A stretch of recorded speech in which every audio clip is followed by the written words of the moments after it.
Recently, Modi Saab brought in a Christian minister in his government, in his cabinet, Mr. John Barla from West Bengal, as a Minister of State for Minority Affairs. Hello दोस्तों, मैं रोज़ी आपका अपना channel street news India में एक बार आपका फिर से स्वागत करती हूँ। इस वक्त हम खड़े हैं press club of India Raisena road पर। आइए हम इनसे जानते हैं क्रिश्चियनों को लेकर जो हमला हुआ है उसके बारे में हम इनसे जानने की कोशिश करते हैं आखिर इसकी वजह क्या है। मैम, आपका नाम? मेरा नाम ईवा है। मैम, आप कहाँ से? मैं रुड़की से हूँ। जी मैम, अभी हम सबने आपने जो बोला सुना, सबने जो आपके साथ जो घटना हुई है वो आपके इलाके के आसपास की है? जी, हमारे साथ ही वो घटना हुई है और हमारे ही चर्च में मेरे साथ, मेरी फैमिली के साथ वो घटना घटी है जो 3 अक्टूबर को हुई थी। तो उसके बारे में आप बताइए, घटना जब हुआ आपके साथ तो क्या क्या आपके साथ हुआ और जो पुलिस प्रशासन था उसने आपकी हेल्प की कि नहीं की? ओके, तो घटना से कुछ दिन पहले, मतलब संडे का ये घटना है, तो फ्राइडे और सैटरडे को हमको कुछ थ्रेटन किया जा रहा था। तो मैंने कोतवाली में एप्लीकेशन देके सिक्योरिटी मांगा था, लेकिन उस दिन जब ये घटना घटी तब हमें कोई सिक्योरिटी नहीं दिया गया। उसके बाद पुलिस आई और उसके बाद हमने एफआईआर लॉन्च किया, लेकिन हमारे ऊपर उससे भी गलत एफआईआर लॉन्च किया गया है। मैम, अब आप क्रिश्चियनों के साथ जो इतना अत्याचार हो रहा है, सब जगह से यही हमें सुनने को मिल रहा है, तो आगे आप कब कार्रवाई इसकी आगे तक पहुंचाएंगे? हमने एफआईआर लॉन्च किया और अभी हमको पुलिस ने बोला है कि वो लोग इन्वेस्टिगेशन कर रहे हैं और जो कल्प्रिट्स हैं वो फ़रार हैं। तो अभी तक तो कोई अरेस्ट नहीं हुआ है, लेकिन हम लोग होप कर रहे हैं कि जुडिशरी से और पुलिस से कि वो अपना काम निष्पक्ष तरीके से करें, बिना किसी प्रेशर के, और हमको न्याय दिलाएं।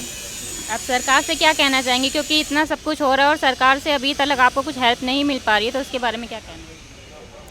इसके बारे में मैं क्या कह सकती हूँ, मुझे बस दुख है इस बात को कि मुझको यहाँ पे आके ऐसी बातें कहनी पड़ रही हैं। और मैं बस ये अपना हाथ जोड़ के रिक्वेस्ट करती हूँ कि जितना जल्दी से जल्दी हो सके वो इस चीज़ को नोटिस मिले और सही काम होने में हमारी मदद करें और हमको जस्टिस दिलाएं, और हमारे आर्टिकल 25 के according and as a women and as a citizen हमें हमारे राइट्स रिस्टोर किए जाएँ। और कुछ कहना चाहते हैं? आपके जो सिस्टर के साथ भी हमने सुना, आपके सिस्टर के साथ भी जो हुआ है उसके बारे में? जी, मेरी सिस्टर के साथ तो बहुत मारपीट करी गई है। उन्हें औरतों ने भी मारा और उन्हें 2 आदमियों ने पकड़ के यहाँ से पकड़ा और फिर उनको चेस्ट पे भी पंच किया गया है। यहाँ तक कि जाते समय उनको जान से मारने की धमकी सीरियसली दे करके गए। उन्होंने बोला है कि हम हिंदुत्व के नाम पे तुमको जान से भी मार देंगे। तो ऐसे माहौल में हमको यहाँ पे हम आए हैं ताकि हमारी आवाज़ पहुँचे और हमारे लिए और औरों के लिए, एक्चुअली हम सब के लिए, जो भी थ्रेटन फील करें इस देश में, उन सब के लिए काम किया जाए और वो सिक्योर फील करें। और जो लोग अभी गलत तरीके से एक्यूज़्ड हैं, जो जेल्स में हैं, उन सब के लिए भी न्याय हो और सही तरीके से जो इंसाफ है वो उन तक पहुँचाया जाए। जी जी, बहुत बहुत धन्यवाद आपका हमसे बात करने। Is 2 incidences, Assam and Himachal, one each. Even Himachal Pradesh, where people usually go for tourism purposes. And during this 9 months, from January to September end, we had received 1,360 calls, 62 calls on UCF helpline number. But out of that we found, see there are many people who call up just for concerns, but ये सारे incidents नहीं थे। उसमें से we shortlisted and made that actual violence because of the faith happened only in the cases of 305. So we are not exaggerating, ये आपको हम असली अच्छा फिगर, सही फिगर दे रहे हैं। कॉल्स ज़रूर आए 1362 कॉल्स UCF हेल्पलाइन में, लेकिन उसको जब हम लोग अच्छी तरह से स्टडी करा, जैसे मैडम अभी रिसेंटली रूरकी होके आए हैं, तो वो तो थोड़ी देर में मेरे बाद वो बात करेंगे, मैडम बताएंगे आपको रूरकी में क्या हुआ। और young lady sitting there, Eva also will share उनके पास्टर, उनके पिताजी के साथ क्या हुआ। तो ऐसे इंसिडेंट्स हो रहा है। इसमें से 5 इंसिडेंसेस में 1,331 women have received some kind of, whether they must have been assaulted or injured, लेकिन their prayer was disrupted.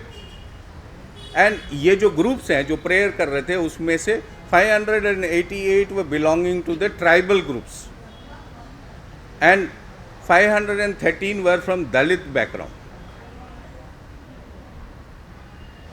ये 305 में से 288 were mob violence. The mob comes and attacks.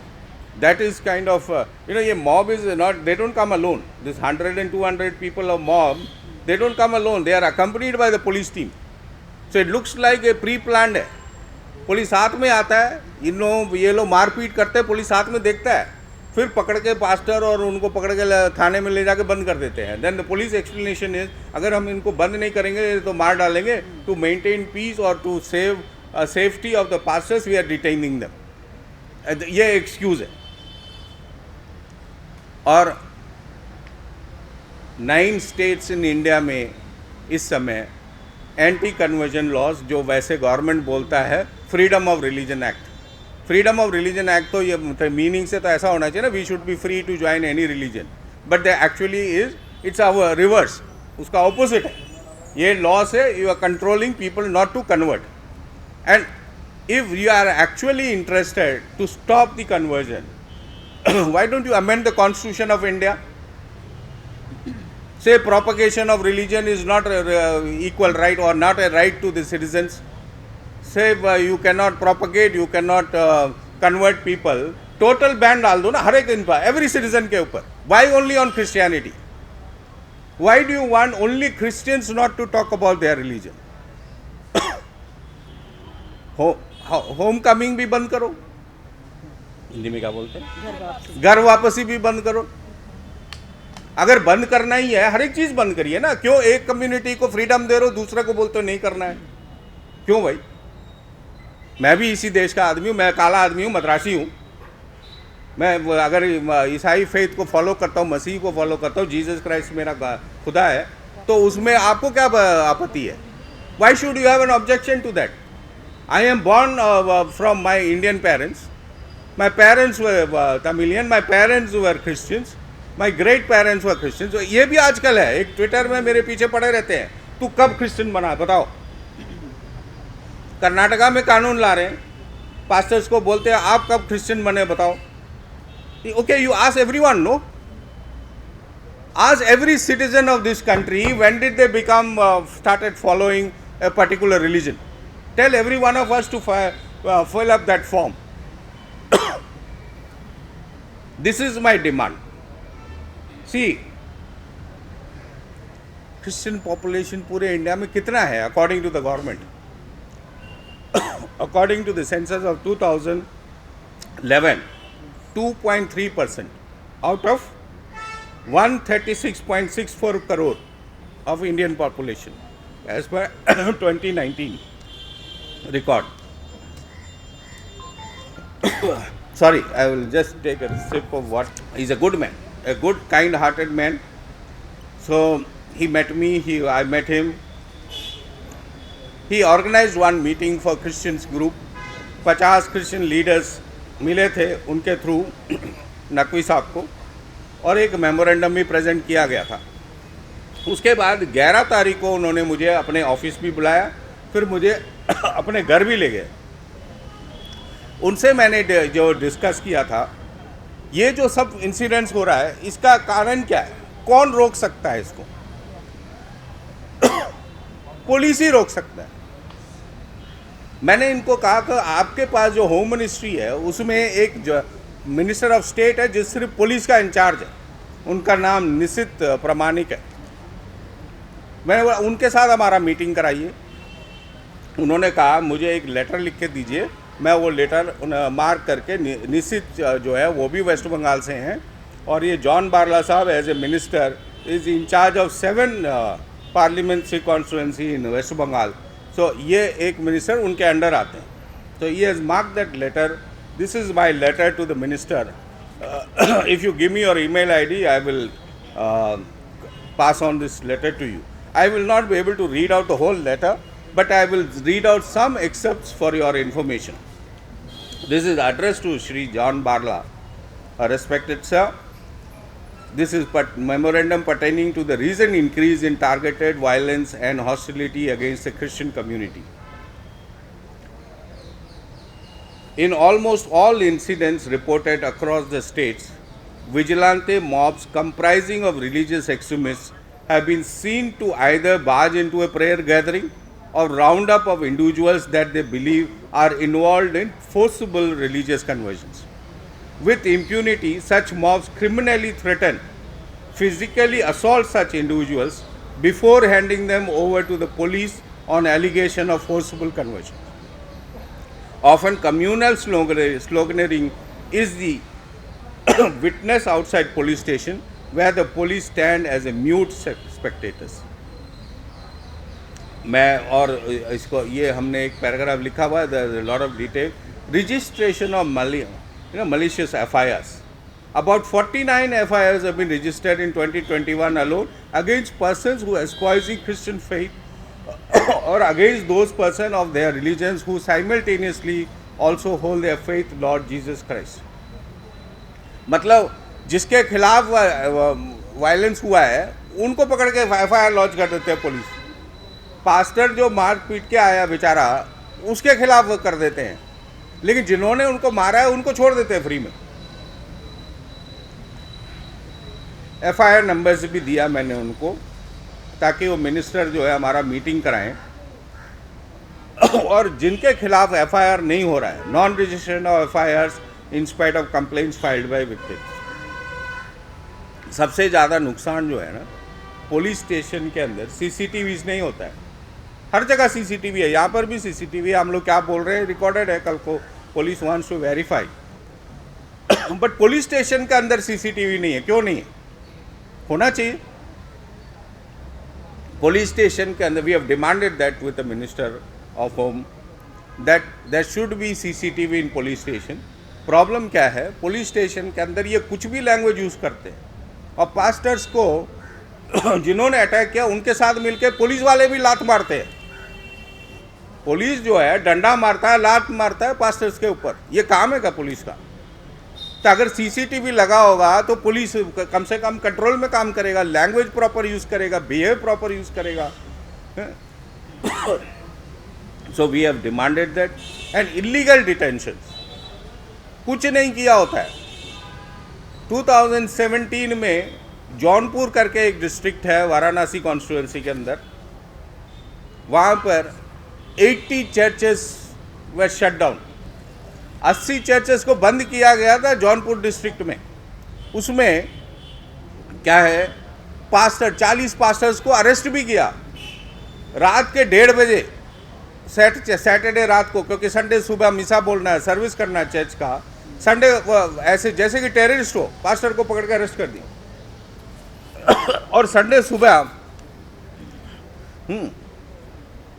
सुबह ताकि वो चर्च ना सर्विस कर पाए, और चर्च के जो लोग चर्च जा रहे थे उनको पकड़ के वापस लेके गए घरों में, चर्च अटेंड करने नहीं दिया. We have also requested the home minister to look into अभी क्या है रिसेंटली NHRC का foundation, sorry madam I will just take 2 more minutes and close. NHRC का फाउंडेशन डे हुआ था. हम सब जानते हैं, as a media I am sure you are aware, NHRC का काम क्या है. ह्यूमन राइट्स को अगर वायलेट हो रहा है उसको सुधारना उनका काम है.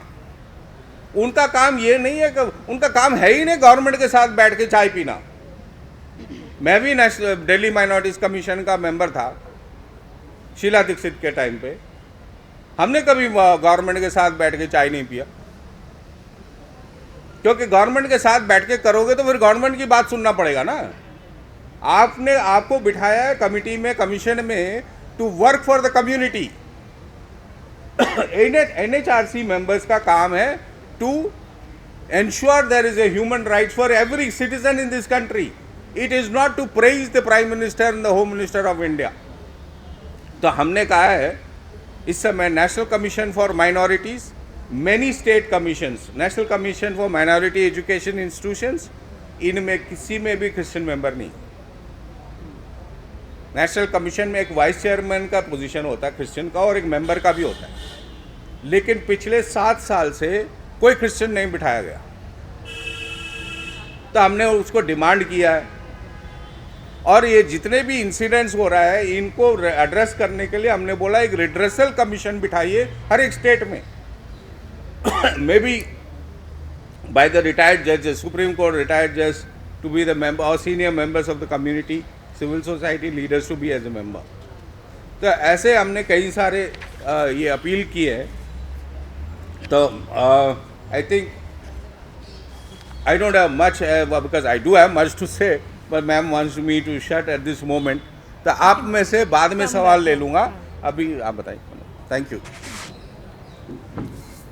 Thank you so much, Michael. The picture that we got, overall जो picture हमारे सामने आया कि 305 में से 288 incidents of mob attacks on the Christian community is actually a very, very scary situation in this country right now. It shows the vulnerability of the entire this Christian community and how their lives, livelihoods and places of worship and their dignity are constantly being attacked. तो ऐसा ही एक बहुत दर्दनाक घटना जो रुड़की में हुआ है, उसके ऊपर भी स्पेसिफिकली उसके ऊपर फैक्ट फाइंडिंग वहाँ पे हुआ और हम उस पर भी बात करेंगे. तो पहले मैं ईवा से रिक्वेस्ट करती हूँ कि आप, Eva is from Roorkee and she is witness to the incident that happened. In this incident, this is about the church and the pastor actually. So the church was established in 1988. वो building वहाँ तब से है. And my dad had been serving in the church since 1988. Last year, COVID के first wave में unfortunately he passed away. It was a very tragic and a very sudden incident. So उस दिन के बाद से me, my mother and my sister have been staying in our house. And like my mom is a retired central government employee. I am a student. I studied in St. Stephen's College in Delhi for 5 years. My sister is a software engineer. All these years, my mother has been a faithful government servant. She has served the government and she has completed her service. My sister has worked in Bangalore for more than 8 years. And my father passed away tragically last year.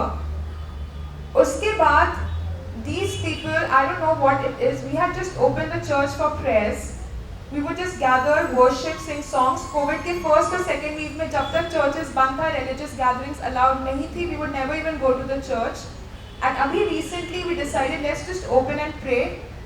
So there was this mob of religious fanatics who decided to physically assault my mother and both of us and also the rest of us. So this is something that I wanted to point out. And us rampage ke dauran, we had recently put up a plaque of our dad, a picture after his first death anniversary. They came in, they took down that picture and they stamped on my dad's picture. I just want to end there. आज की press conference में काफ़ी हद तक mister Michael ने काफ़ी कुछ बता दिया है, पर कुछ चीज़ों पे मैं ध्यान देना चाहूँगी कि आज गुज़रे 7 साल से क्रिश्चियन कम्युनिटी को एक स्लोगन से नवाजा जा रहा है, धर्म परिवर्तन. हम कन्वर्जन करते हैं. तो साथियों, यदि हम कन्वर्जन करते हैं तो मैं थोड़ा सा ध्यान दिलाना चाहूँगी. इस्कॉन एक ऑर्गेनाइजेशन है, वो विदेशों में भी जाकर कन्वर्जन करते हैं और विदेशी लोगों को इंडिया में लाकर उनको अपने धर्म में ढालते हैं. तो क्या ये कन्वर्जन नहीं है? आज जितने भी हमारे साथ अन्याय हो रहा है पुलिस चौकियों में, एक ही चीज़ कि आप लोग धर्म परिवर्तन कर रहे थे. एक ही बात सुनने में आती है, पुलिस हमेशा, हम फ़ोन करते हैं तो कहती है कि मैडम आप वो तो धर्म परिवर्तन हो रहा था. तो हमने ये कहा कि जब धर्म परिवर्तन हो रहा था तो उसको प्रूफ क्यों नहीं किया जा रहा अभी तक? एक भी केस, इतने केसेस में जो मिस्टर माइकल ने बताए हैं, एक भी ऐसा केस नहीं है जिसमें कि पुलिस प्रूफ कर पाई हो कि किसने किसका धर्म परिवर्तन किया, कब किया और कैसे किया. तो सबसे पहला इशू तो भारतवर्ष में ईसाई समाज के लिए ये है कि हम लोगों पे ये तोहमत है कि हम धर्म परिवर्तन करते हैं। दूसरी बात, यदि हम आंकड़ों में आते हैं तो 2005 का आंकड़ा हम देखते हैं तो उसमें 2.6% ईसाई समाज था, और अभी जैसे मिस्टर माइकल ने बताया 2011 में 2.3%। तो हम इंक्रीज हुए या डिक्रीज हुए, एक ये भी सवाल उठता है। 3% हम कम हुए हैं, तो हम किसका धर्म परिवर्तन कर रहे हैं और कौन कौन है जिनका धर्म परिवर्तन हो रहा है। तो एक मेरा ये भी सवाल है आज की प्रेजेंट सरकार से, जो हमें कहा जाता है। दूसरी बात ये है कि जब हम लोगों को मारा जाता है, हमारे लोगों को ही पीटा जाता है, उन पर जुल्म होता है, जब पुलिस में जाते हैं तो उन्हीं लोगों पर 295A और 3/5 लगा दी जाती है, और वो इसलिए लगाई जाती है कि भाई धर्म परिवर्तन कर रहे थे, उसने कह दिया, उसने कह दिया, उसने कह दिया, धर्म परिवर्तन कर रहे थे। तो यदि धर्म परिवर्तन प्रूव नहीं होता तो मैं ये कहती हूँ कि उन लोगों के लिए भी कोई रूल बनना चाहिए जो ये झूठा आरोप हम पर लगाते हैं और हमारे लोगों को मारते हैं, पीटते हैं, हमारी औरतों के साथ, हमारी महिलाओं के साथ, हमारी बहनों के साथ बदतमीजियां करते हैं। किसने उनको अधिकार दिया? तीसरी बात यहाँ पर आती है पुलिस की। इतनी ज़बरदस्त पुलिस एट्रॉसिटी है इंडिया में कि मैं आपको बता नहीं सकती। जितने भी केसेस होते हैं उसमें हम सबके अपने अपने काम हम लोगों ने फिक्स किए हुए हैं। तो जब ये कहीं से पता चलता है कि ये फलानी जगह परसिक्यूशन हो रहा है तो हम पुलिस को फ़ोन करते हैं, तो पुलिस उल्टे उल्टे सवाल हमसे करती है। और अभी मैं एक लेटेस्ट आपको किस्सा बताती हूँ। नेटौर बिजनौर में एक गांव है, विलेज है नेटौर। वहाँ एक पास्टर है मिस्टर दिनेश, वो चर्च चलाते हैं। उनको लिटरली वो रात को किसी फैमिली में गए थे, वहाँ से आ रहे थे, तो पुलिस ने, वहाँ के SHO ने रोका और उससे कहा तू कहाँ से आ रहा है? उसने कहा कि जी मैं ऐसे ऐसे फलाने फलाने घर गया था और प्रार्थना के लिए गया था। तो उससे कहते तू अपना बैग खोल, बैग दिखा। उसने बैग खोला, बैग दिखाया तो उसमें एक बाइबल और एक डायरी निकली। तो बाइबल हाथ में लेके SHO कह रहा है कि ये अपनी किताब को तू अपने घर में रखना। ये मैं पुलिस की एट्रोसिटी बता रही हूँ, मेरे पास इस चीज़ का रिकॉर्ड है। तो कहता बाइबल को ये तू अपने घर में रखना, यदि तुझे दिख गया कहीं भी इस बाइबल का प्रचार करते तो मेरे से बुरा कोई नहीं होगा। लास्ट में कहता है ये बात तेरे में और मेरे बीच में होनी चाहिए, वरना तू देख लेना। ये पुलिस का काम। मैंने वहाँ के SP को फ़ोन किया, डॉक्टर धर्मवीर वहाँ के SP हैं बिजनौर के। उनको मैंने फ़ोन करके जब ये सारी बात बताई, तब उसने इस संडे से उनको अलाउ किया चर्च लेने के लिए।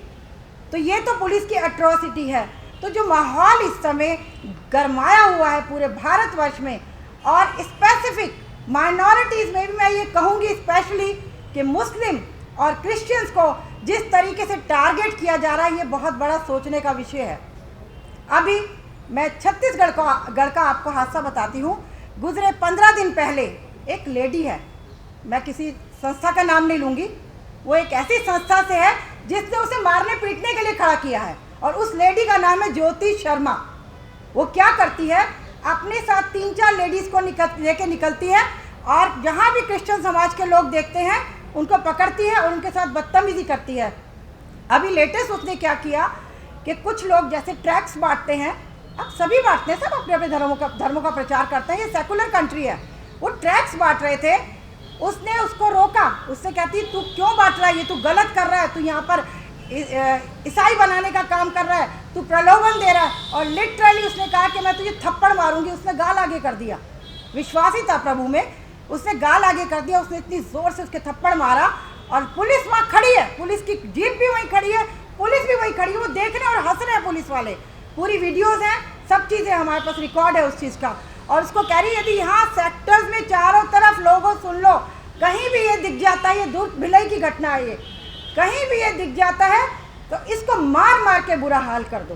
उसी लेडी ने, उसके लिए जब हम लोगों ने FIR लिखवाई, वो 1 दिन के लिए जेल में गई, और जब वो जेल से वापस आती है तो वो संस्था उसको अवार्ड दे दी है कि आपने बहुत बड़ा काम किया है एक लेडी होके। और अभी फिर 4 दिन पहले दुर्ग में उस लेडी ने रात को 1:30 बजे करीबन 40 औरतें, आदमी, बच्चे, वो कहीं प्रार्थना कर रहे थे, उनको पकड़ा और पुलिस में ले गई। मैंने फिर वहाँ के एसपी से बात की, एसपी का फ़ोन नहीं मिल रहा था, डीजीपी से बात की, डीजीपी ने तुरंत पुलिस फोर्स भेजी। तो मार पिटाई तो बहुत हुई, पर हाँ वही लेडी वहाँ पर थी, उसने फिर वहीं पर धमकियाँ दी, जो कि रिकॉर्डेड है, हमारे पास वीडियोज़ हैं। तो ये क्या है, आज भारत को किस धारा में लिया जा रहा है, किस रास्ते पर चलाया जा रहा है, ये बहुत बड़ा सवाल उठता है। हमें अपने देश को बचाना है, उसके लिए हमें सोचना है। आज यदि पुलिस कंट्रोल में नहीं है तो वो किसका कसूर है? वो कसूर है प्रेजेंट गवर्नमेंट का, वो कसूर है होम मिनिस्टर का। जब इन बच्चों के घर में अटैक हुआ था तो इनका ऑनलाइन चर्च चल रहा था। तो 3 अक्टूबर को करीबन 18 केसेस पूरे भारतवर्ष में क्रिश्चियंस के साथ हुए, 18 केसेस, सबसे ज़्यादा केसेस 3 अक्टूबर को हुए। तब जब मुझे ऑनलाइन चर्च चला था, एक बहन ने मुझे फ़ोन किया कि ऐसे ऐसे मैम अटैक हुआ, तभी मैंने वहाँ के एसएसपी को फ़ोन किया और चीज़ों को कंट्रोल में किया। तो जो हिसाब इस समय चल रहा है ये बहुत सोचने का विषय है।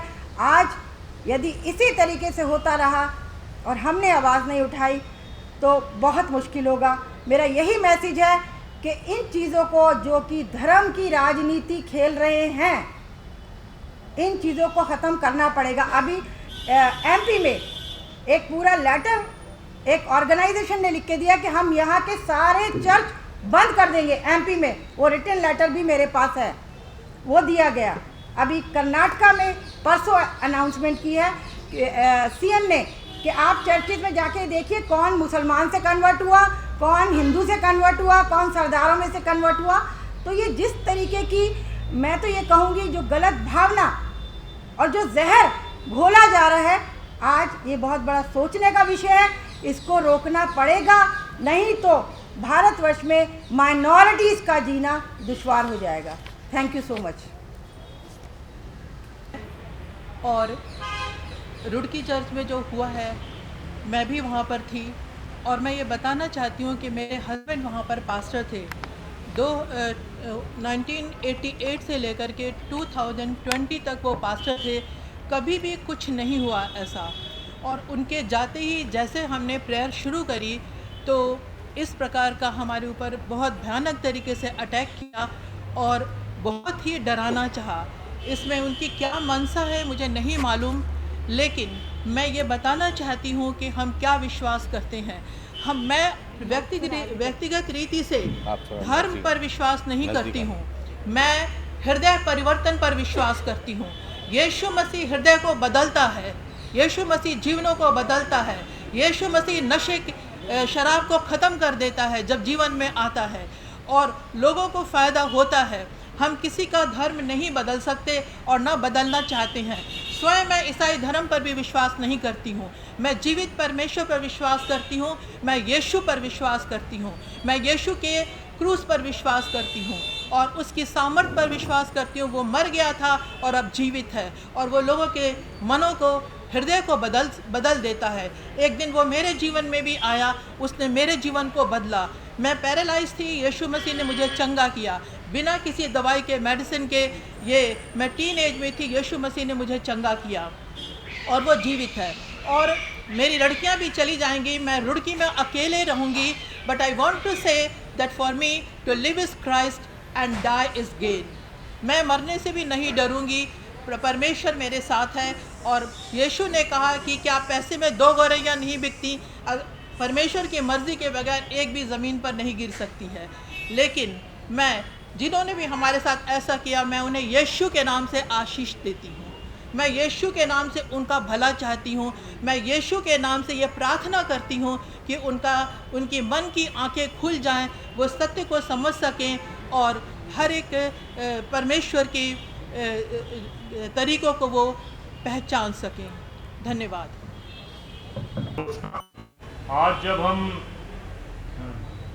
रुड़की के बारे में बात कर रहे हैं या मऊनाथ भंजन के बारे में बात कर रहे हैं या 10 महीने में हुए 305 अटैक्स के बारे में बात कर रहे हैं, तो 9 महीने में, तो उसके साथ साथ आज हमें मालूम है कि ये भी बात चल रही है कि बांग्लादेश में मंदिरों पर हमले हुए।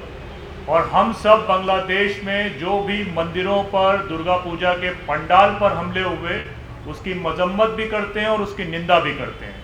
लेकिन साथ में एक बात ये भी कहते हैं कि अगर बांग्लादेश की आवाम ने, बांग्लादेश की जनता ने यहाँ पर मस्जिदों और चर्च पे हुए हमले से सीख कर वहाँ के पंडालों पर हमला करना शुरू किया तो वहाँ की सरकार यहाँ की सरकार की तरह स्पाइनलेस नहीं रही, बल्कि उन्होंने 450 लोगों को अरेस्ट किया। बांग्लादेश की पूरी क्रिकेट टीम ने वहाँ पर इस वायलेंस को कंडेम किया। वहाँ की अवामी लीग ने मार्च निकाला, स्टूडेंट्स ने वहाँ पर ढाका में प्रोटेस्ट किया। तो इससे ये मालूम चलता है कि जो नेशन है वो नेशन वहाँ के लोगों के से सिर्फ एक सेक्शन से डिफाइन नहीं होता, बल्कि गवर्नमेंट के लॉ एंड ऑर्डर्स और गवर्नेंस से डिफाइन होता है। वहाँ का सरकार और वहाँ की डेमोक्रेसी सरकार के एक्शन से डिफाइन होती है। आज जब 3 तारीख की हम घटना की बात कर रहे हैं कि 3 तारीख को रुड़की में यह घटना हुई, उसके बाद एक भी अरेस्ट नहीं होना और बांग्लादेश में 3 दिन के अंदर 460 अरेस्ट होना, यह बात बताती है कि बांग्लादेश में जिन लोगों ने अटैक किया वो उस सोसाइटी के फ्रिंज एलिमेंट थे और यहाँ पर जिन लोगों को सरकार बचा रही है वो सरकार के मुख्य लोग हैं या मेन लोग हैं। ये दरअसल सबसे बड़ी हकीकत है जिसका हमें सामना करना पड़ेगा और इन अटैकर्स को बार बार हम फ्रिंज कहकर उनको जाने नहीं दे सकते हैं। ये इस सरकार चला रही पार्टी के लोग हैं। अच्छी खासी बात जो है वो हुई आपके सामने रुड़की में, लेकिन मऊ नाथ भंजन में वहां पर जो पास्टर थे वो पिछले 6 सालों से एक पूरा रेड लाइट एरिया था, उस पर वो काम कर रहे थे। उस रेड लाइट एरिया को जब डेमोलिश कर दिया गया तो वहां पर वो छोटा सा चर्च बना के काम करते रहे और पिछले 6 सालों से वो लोगों का इलाज भी कर रहे थे और उनको स्पिरिचुअलिटी के तहत उनको ठीक कर रहे थे। 6 सालों में कोई घटना नहीं आई। अचानक वहां पर हिंदू युवा वाहिनी के सुजीत सिंह, जो कि हिंदू युवा वाहिनी के फॉर्मर प्रेसिडेंट हैं और उत्तर प्रदेश के चीफ मिनिस्टर योगी साहब के बहुत खास आदमी हैं। जब योगी साहब ने युवा वाहिनी का फॉर्मेशन किया था तो वो उसके मेन फाउंडिंग मेंबर्स में सुजीत सिंह थे।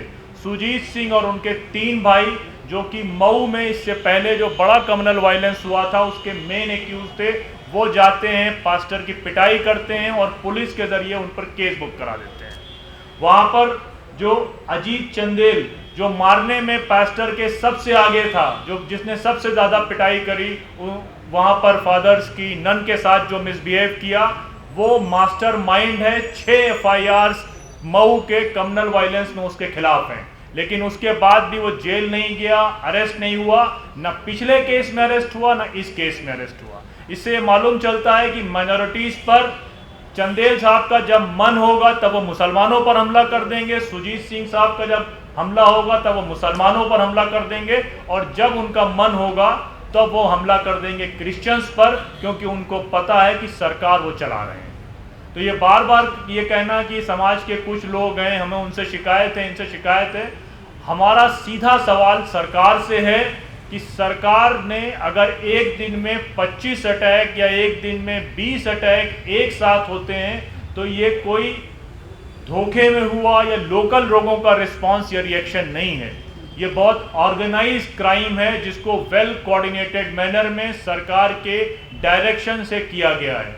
रुड़की में जो पुलिस स्टेशन है वहाँ से जो चर्च है उस तक पहुँचने में सिर्फ मैक्सिमम 5 मिनट लगते हैं, जबकि 2 मिनट के ही डिस्टेंस पर एक प्रोग्राम हो रहा था। बड़ी तादाद पर उस दिन वहाँ पर पुलिस मौजूद थी, लेकिन 1 घंटे तक पुलिस का ना आना इस बात की गवाही है कि इन पूरे हमलों के पीछे सरकार के साथ के संगठन और सरकार की पुलिस इसमें शामिल और लगातार इसमें निशाना बनाया जा रहा है।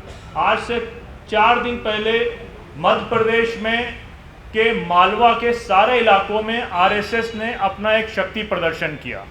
उस शक्ति प्रदर्शन में उन्होंने पूरे यात्राएं निकाली, जुलूस निकाले, कहीं कोई एफआईआर नहीं हुई।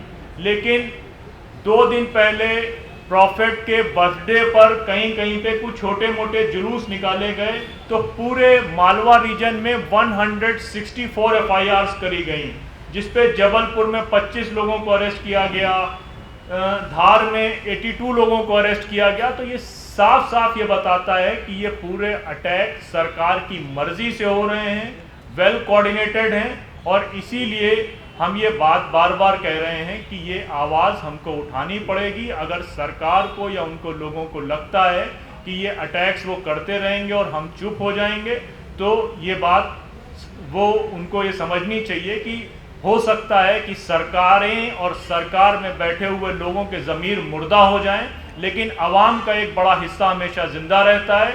जहाँ जहाँ भी अटैक्स हो रहे हैं या होंगे या हमको लगता है इस तरह की कार्रवाई होंगी, हमने अभी प्रेस कॉन्फ्रेंस करी है, दोबारा हम लोग कोशिश करेंगे, हम कोऑर्डिनेट करके चर्चेज में भी कोर्ट में जाएंगे। और हमको ये लगता है कि अगर क्या कॉन्स्टिट्यूशन के अंदर अगर प्रोपगेशन ऑफ द रिलीजन का राइट है और उस राइट को अगर सरकार सिक्योर नहीं करती और उसको बचाने के लिए अगर हमें कोर्ट भी जाना पड़ेगा तो हम जाएंगे।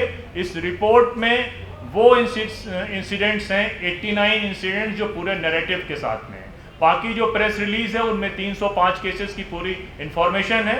आप तमाम लोगों के साथ प्रेस रिलीज जिसमें total number of the attacks हैं वो डिटेल के साथ मिल जाएगी और ये कॉपी आप यहाँ से कलेक्ट कर सकते हैं। बहुत बहुत शुक्रिया। तो ये एक कम्युनिटी पर बहुत वेल ऑर्केस्ट्रेटेड सुनियोजित हमला है। हम कह सकते हैं कि Christians in India are under attack, that is what we are saying here also. अगर आप केस बाय केस जितने केस हमने देखे हैं आप उसमें देखिएगा तो एक मोडस ऑपरेंडी आपको दिखाई देगी। वो मोडस ऑपरेंडी क्या है कि एक कोई आरएसएस या आरएसएस जुड़ी संगठन या उनका समर्थक किसी पास्टर पे, किसी ईसाई पर कोई आरोप लगाता है, पुलिस उसको उठाती है, उनको डिटेन करती है, उनको क्वेश्चनिंग के लिए बुलाती है, उनका मुकदमा करती है। पूरे देश में ये हो रहा है और 300 केस का मतलब है कि रोज़ ये केसेस हो रहे हैं। और अब मैं आता हूँ कि जो रुड़की की घटना है जो अक्टूबर के महीने में शुरुआत में 3 तारीख को हुई, जिसमें हम लोग कुछ दिन पहले रुड़की गए, उसमें 2-3 बातें बहुत साफ दिखाई दी हम लोगों को जब हम गए। एक, जैसा नदीम जी ने बताया, पुलिस थाना वहाँ से 1 किलोमीटर के आसपास है। जिस दिन ये हमला हुआ वहाँ पे कोई सरकारी कार्यक्रम चल रहा था, वहाँ पुलिस थी। 1 हफ्ते के करीब रेकी कर रहे थे ये लोग। लांस फैमिली को शक था कि उनको कोई निगाह रख रहा है, धमकियां दे रहा है। इन्होंने 2 बार पुलिस को रिटर्न लिखित दिया, फ़ोन किए। उसके बाद जब हमला होता है तब भी फ़ोन किए गए, पुलिस नहीं आई। आज तक पुलिस ने किसी को, हमारी जानकारी में नहीं है कि पुलिस ने किसी को गिरफ्तार किया। सुनियोजित अटैक ऐसे था कि 200 लोग, वो बहुत कोई बड़ी चौड़ी सड़क नहीं है, पतली सी लेन है जो कॉलोनी के अंदर की लेन होती है, कॉलोनी है, उस कॉलोनी के अंदर वो चर्च है। 200 से ऊपर लोगों की भीड़ वहाँ आती है। सबसे पहले वो सीसीटीवी कैमरा तोड़ती है। सीसीटीवी कैमरे को रिकॉर्ड करने वाला जो हार्ड ड्राइव है, जो डीवीआर है, उसको अपने साथ ले जाते हैं। डंडों के साथ, आयरन रॉड के साथ वहाँ पे प्रेयर कर रहे लोगों पे या ईवा फैमिली के लोगों पे हमला करते हैं। सारा, अगर आप तस्वीर देखिएगा इसमें है, सारा चर्च का सामान, म्यूज़िक, ऑडियो सिस्टम, फर्नीचर तहस नहस करते हैं, लोगों को पीटते हैं। और उसके बाद आसपास के जो बिल्डिंग हैं उनमें कुछ सीसीटीवी कैमरा है जिसकी फुटेज मुझे बताया गया कि पुलिस ने ली है। आराम से पहचाना जा सकता है कि कौन है, लेकिन अभी तक किसी को गिरफ्तार नहीं किया गया। और ये पूरे देश में हो रहा है कि बहुत सुनियोजित ढंग से क्रिश्चियन कम्युनिटी पर हमला हो रहा है। मोडस ऑपरेंडी, वो पूरे काम करने का तरीका एक ही है कि आरएसएस या उससे जुड़ा हुआ कोई व्यक्ति कोई कंप्लेंट करता है धर्म परिवर्तन की, और वो उस पर पुलिस एक्शन लेती है, पूछताछ करती है, और उसके बाद हमले होते हैं, उस हमले में कोई कार्रवाई नहीं होती है। तो ये बहुत ही खौफनाक तस्वीर है लॉ एंड ऑर्डर की, भारत के संविधान किस तरीके से लागू हो रहा है, किस तरीके से कानून का राज इस देश में है, इससे भयानक तस्वीर और क्या होगी। और मैं किसी और अधिकार की तो बात आप जाने दीजिए, बहुत से अधिकारों की बात हमारे मित्रों ने की है। जीने का अधिकार, जीने का अधिकार भी नहीं देंगे क्या आप किसी को? सम्मान से जीने का अधिकार भी नहीं देंगे। और ये पूरे जो हमले हो रहे हैं, ये जो बिल्कुल संगठनात्मक तरीके से हो रहे हैं। हम जब रुड़की गए, हम लांस चर्च के पास भी, चर्च में भी गए, और हम जहाँ पे साधना लांस जी रहती हैं अपने परिवार के साथ, वहाँ भी गए। ये अकेला ही क्रिश्चियन परिवार है उस पूरे लेन में। वहाँ पे ये पीछे इनके मकान के मुस्लिम फैमिली रहती है, बाकी सारे हिंदू फैमिली रहती है। इनका पूरा पड़ोस इनके साथ खड़ा है। उन लोगों ने हमको कहा, खुद घरों से बाहर निकल कर आए इनके समर्थन में, और उन्होंने कहा कि हम लोग एक परिवार की तरह रहते हैं। तो जाहिर सी बात है कि समाज में उतनी नफरत नहीं है। ये लोग ऑर्गेनाइज लोग हैं जो कहीं से लाए जाते हैं, और वो ऑर्गेनाइज तरीके से हमला होता है। एक हफ्ते से उसको रेकी होती है, आते हैं तो सीसीटीवी कैमरा तोड़ते हैं, डीवीआर ले जाते हैं, और उसके बाद पुलिस कोई कार्रवाई नहीं करती है। ये पूरे देश में चल रहा है।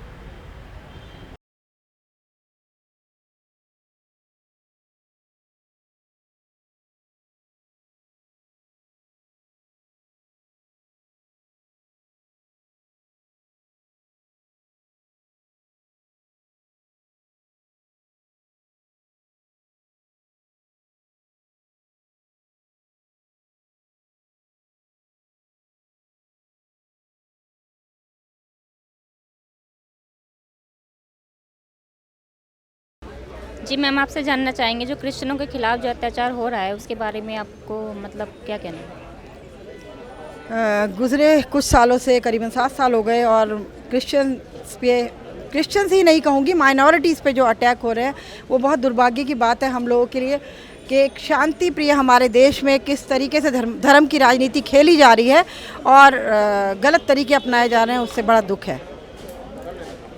जी, और देश की सरकार भी आपको कुछ हेल्प नहीं कर रही है। इतने वो केसेस हो रहे हैं क्रिश्चियनों के ऊपर। अभी हमने कुछ दिन पहले भी धरना देते हुए हमने क्रिश्चियनों को देखा था, तो इसके बारे में और क्या राय? देश की सरकार ही ध्यान दे तो फिर इतनी मुश्किलों का सामना हमें ना करना पड़े। इवन देन देश की सरकार तो छोड़िए, जो हमारे रक्षक है ना, पुलिस डिपार्टमेंट, वही हमारे भक्षक बने हुए हैं। सबसे बड़े दुख की बात है कि आज पुलिस हमें सपोर्ट नहीं करती है, तो इससे बड़ा दुख क्या होगा इस देश के लिए इस समय, और ख़ास तौर से माइनॉरिटीज़ के लिए। जिस तरीके से हमारे राइट्स को हमसे छीना जा रहा है, ये सबसे बड़े दुख की बात है। Thank you. आज आपने प्रेस कॉन्फ्रेंस में देखा, आज की कॉन्फ्रेंस को लेके आपकी क्या राय है? प्लीज़ चैनल को सब्सक्राइब कीजिए, लाइक कीजिए, शेयर कीजिए। स्ट्रीट न्यूज़ इंडिया से मैं रोज़ी, थैंक यू।